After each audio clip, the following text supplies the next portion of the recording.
Аяққа арналған жақпа майды көп сұрайды. Неге деп? Бұл аяғы суықтағандарға ең алдымен ол аяқтан су өткеннен кейін белге шауып простатит болып кетеді. Сол асқынбас үшін жағылатын бірінші. Екінші, қысы жазы аяғы терлей беретіндер бар. Аяқ киім ауыстырса да, нәски ауыстырса да, разница жоқ, терлей беретіндер.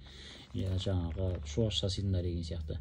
Одан кейін суықтағанда қысы жазы болсын, қыста аяғы жылмайтын адамдар болады ғой. Соларға өте жақсы көмектеседі. Себебі мына жерге тобыққа дейін жағу керек болады. Себебі мына жерде бүйректің қан тамырлары өткен. Осындай жағдайда жақсы көмектесетін мынандай жақпа май бар. Бұны өзіміз дайындаймыз. Бағасы 14 мың теңге. 8 707 257 14-19 WhatsApp-қа жазсаңыздар салынады. Шымкенттен я болмаса Алматы Сайраннан салып береміз.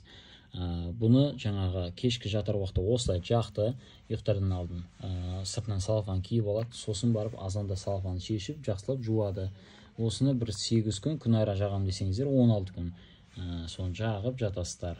Ем болсын барлықтарыңызға, өте жақсы көмектесіп, результат беріп жатыр. Бұның жаңа отзывтарын халық емі Нұрқаділ деген инстаграм парақшамда аяқтары деген жер бар, аяқ жақпамай деген. Сол жерде қаншама бір 30 шақты адамның отзывтары бар. Міне осыдан емделді, жазылды, терлемейтін болды, жаурамайтын болды деген сияқты.